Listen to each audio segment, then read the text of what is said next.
it's for women on stage, just absolute powerhouses. Like being on stage with them is like what a privilege. Like there was times when I've been on and I've been like, oh, this is mental, this is amazing, just listening to them, forgetting where I am, being like, oh, it's so good. And you don't, there obviously in this day and age you get quite a lot of pop rock musicals, but I don't think there's anything quite like the vocals that you get in Lizzie. Like they are pure rock. Well, you do as an audience, you feel it, you know. So you're sat there, and it's almost like it reverberates into you. But then that takes you away with the show. You actually feel like you're a rock god in the audience. That's so great. We love that. And then you get it at the end when it's kind of your concert, and we're like, I can do this. Yeah, come join us. You're on tonight. I'm there. I'm definitely there. Talking about being on tonight, of course, you are taking the lead tonight as Lizzie. What's it like being kind of the understudy for that role? So is it just kind of you just have to be ready at any point? Well, I did it last time, so I've had quite a bit of practice with it. Okay. So it's hard, but it's one of those things that adrenaline keeps you going, and you know you have the support of the girls on the stage whoever you're with. It's such a small company, so you do get close really fast, so you know you're in safe hands, and there's a whole team backstage running around after you as well, because being Lizzie, you're not off the stage. So as soon as you're off stage for maybe 5 seconds, there's other people helping you, you know. So it's a privilege to have the team to support you through it, because it is an absolute mammoth of a role, and I don't think I'll ever do a harder role in my life. Well, genuinely. There are so many elements to her as well, and you absolutely go on that journey of what's going on inside her head, don't you? Totally. I think there's a particular scene where she sat on the chair, which I won't give away, but it's quite heavy. Totally, and it's. I learned it last time. You have to pace yourself with the emotions. You have to find the place of the emotions, because it's a hard hitting musical as well. It's not just vocals.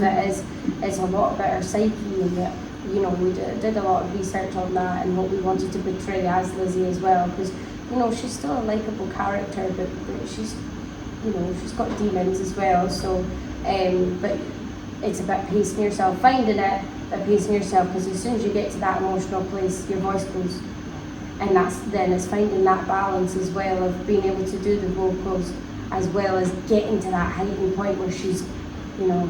And trying to then get off stage and get off again and keep that breath going, which is hard to cry, absolutely. So for anyone who doesn't know the story, because I didn't know the story before, not at all, and then I was like, wow, this happened, and it's like, wow. So Lizzie committed murder. And allegedly. So just tell us a little bit about kind of that background. Okay, so Lizzie Borden was set in Massachusetts, and she was not married. She lived with her father and her sister and her stepmother, and there was a situation, and the maid, don't forget Bridget. Bridget was there. Bridget, little Maggie, we love Maggie. And there was basically a situation with the stepmother possibly taking their inheritance, and of course as women not having husbands, it is quite a situation there. So allegedly that was maybe one of the reasons, as well as her relationship with her father. There's quite a lot of abuse going on there in different ways, emotional, physical, sexual. And the musical's about her psyche and how much all of those things on top of each other affect her, and it's just like a bubbling pot really of how she got to that point, allegedly.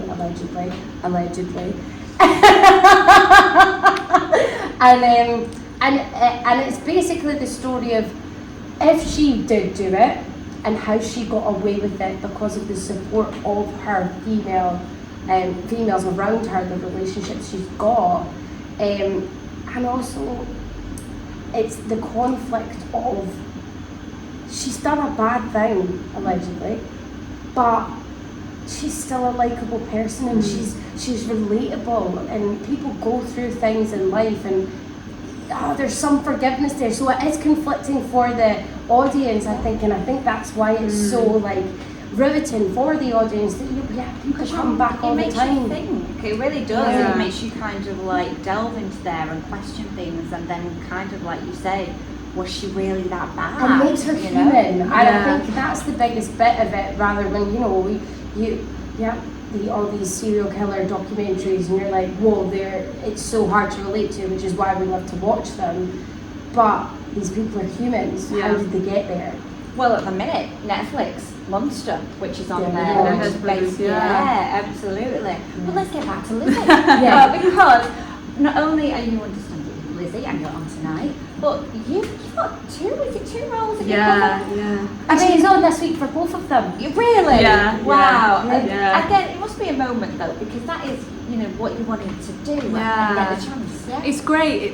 It's quite an odd feeling, because it's a lot of adrenaline, particularly when it's fairly early on in the run. You get a bit of a like, right, what we're doing, and trying to kick into gear and making sure you know it all.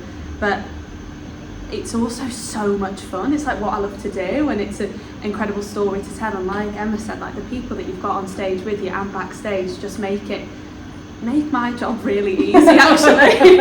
I just get to go out there and do what I've learned and tell the story and play these amazing characters, and they just sort me out backstage and make sure I've got everything I need. Dragging you around. Yeah, making sure I know where I'm going. And your voice sounds quite local. Are you from the north? I'm from Leeds. So was it a case of, I'm on tonight, I'm on? Well, it would have been, my mum was in Dublin. Oh no! When I was on, and my partner is also an actor. So I was like, well, you don't do it for the people, I do it for whoever's here on the night, but I'm not wishing anyone ill. No, but if I got to go on again, hopefully my family can come and watch. Absolutely. It's just great to get on anyway, and the fans and the audiences are amazing anyway. Like it's not, you're not left wanting anyone like supporting you, because it's such a supportive audience. Well, I've got to say, it is like a little bit of a cult that it's got of it, with people coming back again and again, because once you have seen it, you do. Honestly, there's something about it. I'm coming every single Every night. night, Really? Yeah. Wow. Front row. It's quite comforting. You see them and you're like, okay, I'm alright. There we Yeah. are. Like I say, at the end, you all kind of feel like you're getting up and you're having that moment with everybody on that stage. Yeah, absolutely. Brilliant. Well, I'm going to ask you to sum up a Lizzie musical in one word. Alright, you up for the challenge? Oh. What about your 2 words? I have a few words. I'm trying to think of like the right one to pick. And I mean this in the best way. I mean it's intense. Everything about it is intense, in the highs, the lows, the loud, the quiet, everything intense. It's great. Beat that. I don't know. It's a marathon. That's 2. Just But a marathon. marathon. A marathon.